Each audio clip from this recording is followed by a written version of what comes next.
Hello everyone and welcome to another video. In today's video we're going to be having a look at this bad boy it's taken me, oh Christ, months to get hold of. It is the PowerA Fusion version, I think 3 now?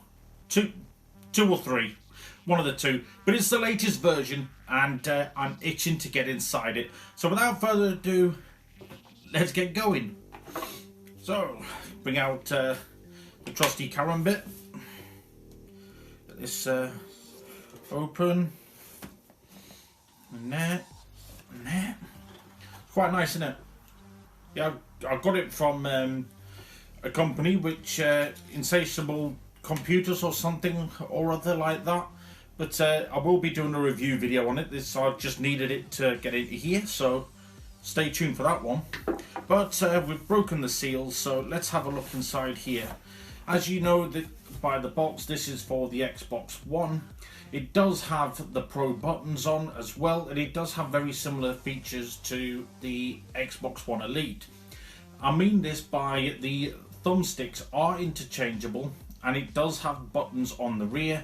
It does support the 3.5mm auxiliary jack as well, so it should be absolutely perfect for first-person shoot-'em-up games. So looking at the packet, we're greeted by this, which is, to be fair, it's very, very neatly packed. I'm not sure why they put a clear plastic part over the top of these, but hey ho, that's the way it goes. So what do we have in here? We have the analog caps, which it says here, it's got Fusion written across there. I don't know whether you could see that. Try and bend that to the light so you can see. But it has the interchangeable analogs. I do know by looking at this straight away, you have just the normal ones, which are the same size as the Xbox One pads. You've got, which are concave, so it goes inwards. We've got the dome ones, which are the same, well, similar texture to the PS4, and we have extra large as well. So there we have that.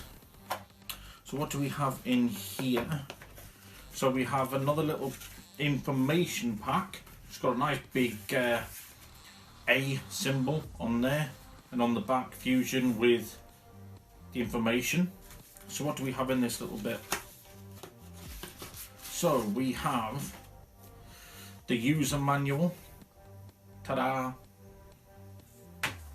a sticker that has their information on, and the legal information guide. So looking after all of that, we come to this. So looking at it, it's very nice presentation. I don't know whether I'm keen on the gold D button. I think I probably would have gone for black or maybe silver. Silver probably would have looked better, to be honest. But let's have a look.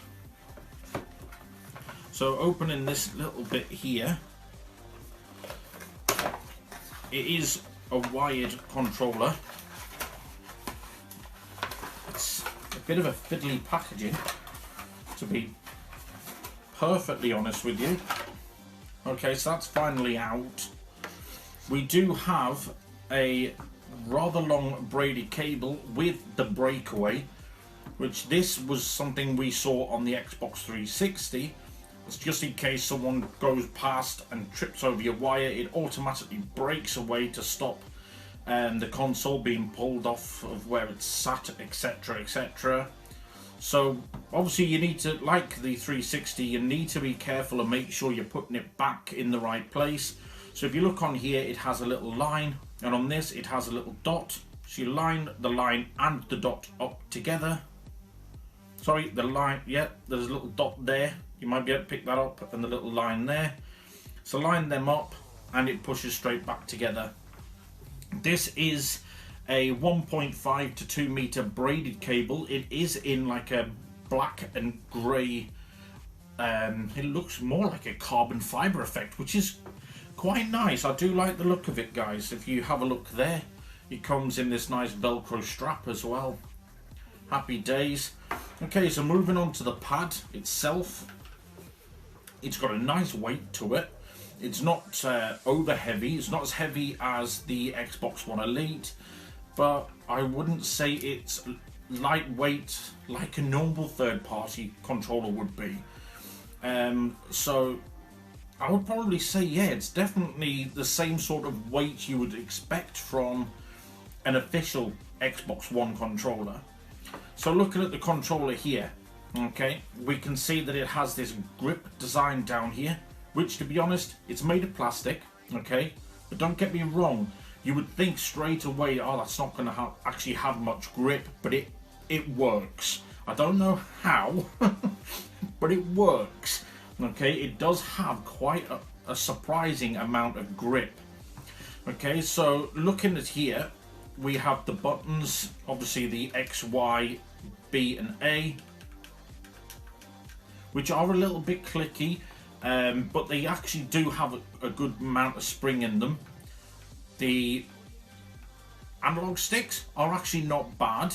As you can see, these are the extra large pads. Sorry, the extra large thumb grips, which, to be honest, I loved these ones. These came as standard on the last Fusion controller, and they were absolutely brilliant. Probably the best thumbsticks I've ever used because of the sheer size of them. Knowing that, you know, I've got big thumbs and big hands, obviously, they were a lot easier for me to use. It's got the usual Xbox guide, select and start, but looking over on the back, we do have another little unique design of like it looks like a box hexagonal shape, which at first glance it looks like a carbon fiber effect, but it's not. So what do we have on the back here? We have the hairpin trigger controllers. So you've got them on this setting, so they only go halfway in. Put them on the inside and they go all the way in. So again, have them out halfway, in, all the way.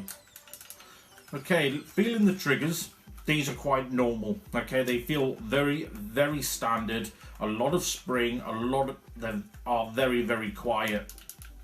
But these are very clicky. I wouldn't say I was too keen on them. They would actually, using the shoulder buttons or the knuckle buttons, they would actually annoy me quite quickly. And down here we have the A and B extra buttons. You can use them for jump shot and drop shot. Looking at the position of my hands, they fit absolutely perfectly where you want them. I don't know, obviously it's not going to be the same for everybody. You know, it could be a little finger or this finger, but it sits perfectly for my middle fingers. So yeah, it is brilliant for people with the larger hands. So happy days. Let's have a feel of these.